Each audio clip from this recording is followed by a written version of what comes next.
How productive was the international break for you, Derek?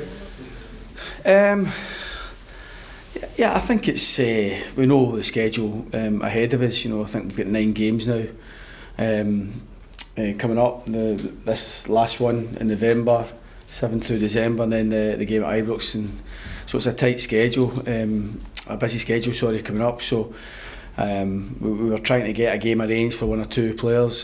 Fortunately, we never managed to get some game time for them, but we've trained and boys have worked well as you'd expect. It's allowed us that extra bit of time to get Corey and Daba back. He'll be back in training and hopefully available for the squad. We've picked up a couple of little knocks. Brad Lyons reported back from Northern Ireland squad with a calf strain. Brad was suspended for Saturday anyway, but we don't think it's anything that will keep him out of the Hearts game, next game out. And Tom Davis was reported back this morning with a little groin strain, so from his involvement with Wales under 21s. Davy Watson came through the game and Bobby Wales came through his games with the 19s, and they travel back today. They're back with us this afternoon. So and it's Cameron took a sore one at Easter Road in the warm-up. Unfortunately, quite bizarre injury, but he's going to keep him out for 6 to 8 weeks, which is horrendous really.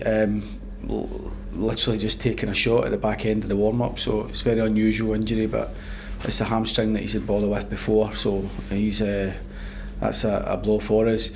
And Kyle Vassell's still touch and go for the weekend, having missed the game at Easter Road, and obviously eagerly keen to get him back with us because he's such a important player for us. Even on that game, I think with the amount of possession, the amount of penalty box entries and opportunities we had, somebody like Kyle would have been vitally important for us and maybe reversing the result. So we're hoping we'll give him every chance to be on the bus up to Dingwall on Friday. Big disappointment for Ennis being out for so long now. It's so bizarre. A similar injury he had warming up at Tynecastle last year. Same hamstring, it's a different area of the hamstring this time, and it's probably not as severe, but it's unusual in the sense that he's done full warm-up and it's probably the last shot of the warm-up that he's so there's a wee bit of investigation needing to go into that, because something that's quite unusual. But having scored his goal last time out here at Rugby Park, and with injury to Kyle, it's not the news we want, but we need to deal with it.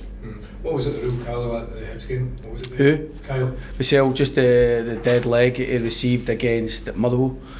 There was still a bit of internal bleeding there in the joint.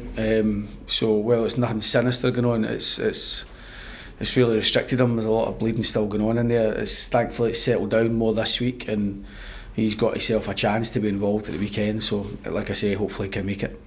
Were you expecting from Ross County then, your manager coming in again for you? I've been here before. I think it was Nick Montgomery's first game. Yeah. Alec Cleland took over for Callum, and again it kind of affects your preparation in terms of what the opposition is, and when you want to analyse the opposition. I think you can still analyse individuals within the team, but obviously it's in terms of how they set up and whatever.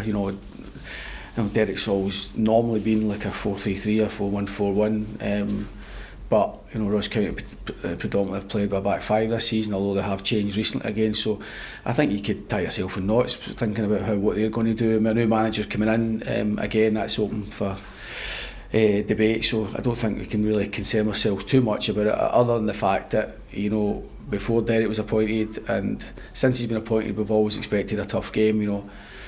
Disappointed Malky's lost his job. It was a shock to me that I think everybody sees that the league's very, very tight, and while you don't always know the ins and outs of why managers lose their jobs, somebody's got to be at the bottom of the league at times, but I think everybody sees how tight it is.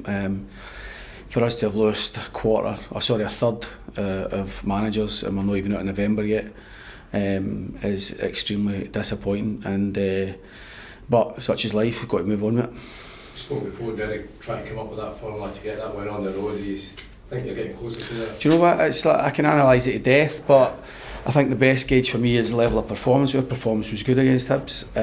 We've not had a bad performance on the road this season, but our results on the road haven't mirrored our home form.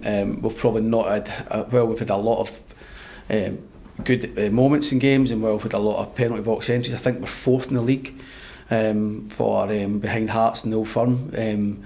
for touches in the opposition box, you know, so we're arriving, and we arrived time and time again where we wanted to get to. We got up the pitch well, we moved the ball well. At Easter Road, we were just looking for that bit of quality, and the stats show us that we don't get as many shots on target when we're away from home. So there's a kind of something that can easily be addressed in terms of sort of analysis. But in terms of performance, it was different to last year for me, because last year we were poor on the road a lot of times. We deserved exactly what we got, particularly at the early part of the season. This season it doesn't feel the same, but obviously we still need to get results on the road and get something. If we get something close to our home form, then we're going to be alright. But I'm not getting caught up with it. I don't want it to become a thing at the moment.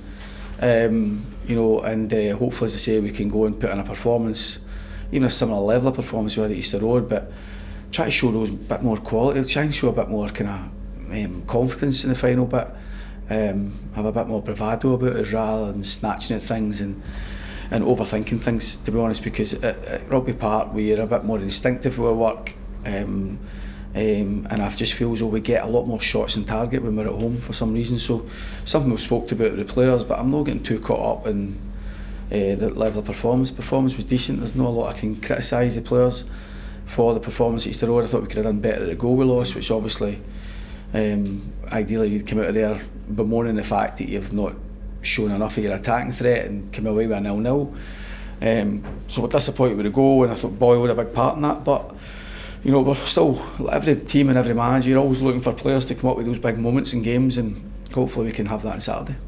Just been speaking to Lewis, how important has he been since returning to the club on a permanent deal or so? Yeah, he's hardly put a foot wrong, and I think he's a great profile for us. It's the type of signing that Kilmarnock should be making. You know, I fought hard to get him. Thankfully the board supported me on that. I think he's a good age. He's only going to get better and better. I think now he's got a permanent home and kind of cut the ties from Rangers. I think that's been good for him. He's had several loans. You know, Rangers have had him from a young age, but his first team development came with 3 different loans really: Dunfermline, Partick and Marseilles. And he did enough last season for me, enjoying working with him, to want to work with him again. I think he is the type of player who will get better and better. He's got the pace to play at a high level. He's one of those ones where I think that the more game time he gets, the more exposure to first team football he's going to cope with. He's got good, he copes well, and as a defender that's such an important thing. You know, whether it's crisis defending 1v1, 1v1 situations in wider areas, he's happy in the wider areas of the pitch, and he's happy to defend space behind him. Not so much grass here, but grass behind him. And his pace is we've got a lot of quick defenders, and Lewis is up there with all of them. So, but he's a good profile for us. He helps set the culture that I wanted at the club. He's a top professional. Does everything to the letter. He gives himself the best chance to have the best career, and it's that sort of attitude I want for the players that I want to work with. He said his longer term ambition is to hopefully play for Scotland one day. Do you think he's? I think he will play for Scotland. I'm pretty sure he will. I think he's. I think there's players clearly ahead of him now, and I'm not shouting for the rooftops that he should be in this international squad. It's up for Steve to decide that, and the team's done very well. But I actually think that if circumstances allow, maybe injuries or whatever, he could more than hold his own in an international setup. He's been right through. I think he's got as many under 21 caps as any young player. The SFA, he's been in their programme for a long time. They're well aware of his capabilities. Now, whether he plays in the middle of back three or right of back three, he can even play left of back three, even though he's right footed. So I think he can play, absolutely. And speaking with Lewis, the plan for him, and it's your job to try and help him get there, but the plan for us is to get in that Scotland squad as soon as he can. Have you spoken to Steve or anyone at the SFA about Lewis? No. And this summer, of course, the big one's coming up, Euro 2024. Do you think if he really puts the performances together, there's a chance he could be on that plane? Listen, he's starting from way behind others at the minute, so I think it would be foolish to say, but that he should be or he could be. But there's you never know. There's a lot of games to be played. Unfortunately, there'll be boys who have done so well for Scotland qualifying who will miss out through injury. There will be. That's just a fact. But Lewis just needs to concentrate and bring best performances for Kilmarnock, and if he does well and he gets that recognition, then great. But I believe he will play for Scotland. When is no up to me. Kilmarnock have had Scotland internationals in the past. What would that mean for you if you were able to get one here whilst you were at the club? Yeah, I think we've got a good level of defender here. I think playing alongside Stuart Finlay and Joe Wright, but predominantly has been good for him. Robbie Dees has been brought in as well. We've got a good level of defender. I feel that I think that was important for us. I think our goals against column suggest that we're we're in games, we've been competitive. We're not shooting as many goals as last season. So I think behind, if teams have good seasons, there was a lot of lads like O'Donnell and Taylor and Finlay all got capped when they were here before. Kurt Broadfoot, I think, Scotland cap as well, haven't been here. So there was international players here previously when Steve was the manager. So I think behind any good team's season, there's normally a few standouts in that, and it's up to Lewis just to keep doing what he's doing. I don't think he can. I think he just looks for that consistency, and I think consistency is a big thing for defenders. It's like sometimes it's difficult to show how good you are as a defender. It's like you judge defenders on those 1v1 moments and dependability and trust, but you also judge defenders on consistency. That's a big part of it.